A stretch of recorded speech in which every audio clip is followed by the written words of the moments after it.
10টি কাজ করলে বন্ধুর হক আদায় হয়ে যাবে। একজন বন্ধুর উপরে আরেকজন বন্ধুর কয়টা হক আছে বলেন সবাই? 10টা হক আছে। 1 নম্বর হচ্ছেন বন্ধুর সাথে সাক্ষাৎ হলে তাকে সালাম দিবে। 2 বন্ধুর কথা মনোযোগ দিয়ে শুনবে। 3 মাজলিসে বন্ধুর জন্য জায়গা করে দিবে। 4 বন্ধুকে তার পছন্দের নামে ডাকবেন, যে নামটা আপনার বন্ধু পছন্দ করে ওই নাম ধরে তাকে ডাকবেন। 6 আপনার বন্ধু আপনার কোনো উপকার করলে তার কৃতজ্ঞতা প্রকাশ করবেন। 7 হচ্ছেন আপনার বন্ধু অপছন্দ করে এমন কথাবার্তা কাজ থেকে বিরত থাকতে হবে, সেটা হোক ইঙ্গিতে অথবা ইঙ্গিত ছাড়াই। কথা বুঝতে পেরেছেন? এরপরে 8 নম্বর হচ্ছেন বন্ধুর দোষ ত্রুটি তার অগোচরে প্রকাশ করা যাবে না। 9 নম্বর হচ্ছেন বন্ধু যেই বিষয় প্রকাশ করতে চায় না, বন্ধু তার কোনো ব্যক্তিগত বিষয় আপনার কাছে প্রকাশ করতে চাচ্ছে না, এরকম বিষয় প্রকাশ করার জন্য আপনি তাকে জিজ্ঞাসা করবেন না।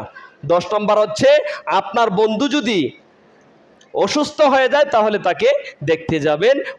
আর 11 নম্বর হচ্ছে আপনার বন্ধু যদি বিপদ মুসিবতে পড়ে তাহলে আপনি আপনার বন্ধুকে সাহায্য করবেন। এই কাজগুলি যদি আপনি করেন তাহলে আপনাদের মধ্যে আমাদের মধ্যে বন্ধুত্ব কি হবে? বৃদ্ধি পাবে। কথা বুঝতে পেরেছেন?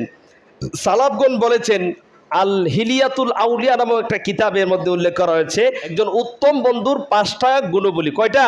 1 নম্বর হচ্ছেন সে জ্ঞানী হবে, 2 নম্বর হচ্ছেন সে চরিত্রবান হবে, 3 নম্বর সে ফাসেক হবে না, 4 নম্বর সে বেদাতি হবে না, 5 নম্বর সে দুনিয়ালোভী হবে না। কথা বুঝতে পেরেছেন?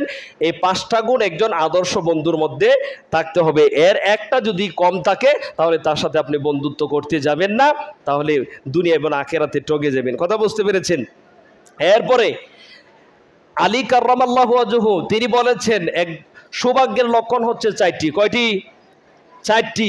1 হচ্ছেন স্ত্রী আনুগত্যশীল হওয়া, সন্তান সন্ততি চরিত্রবান দিনদার হওয়া, ভাই বন্ধু উত্তম এবং সদাচারী হওয়া, এবং রিজিকের ব্যবস্থা নিজের দেশে হওয়া।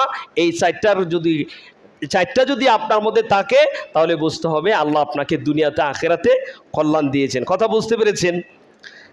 একজন বন্ধু বিপদ মুসিবতে তার বন্ধুর পাশে থাকবে, একজন বন্ধু কল্যাণের কাজে অবশ্যই সে তার বন্ধুকে সহযোগী করে রাখবে।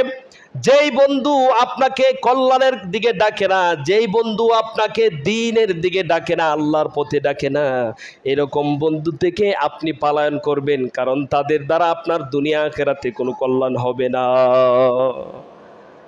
এরকম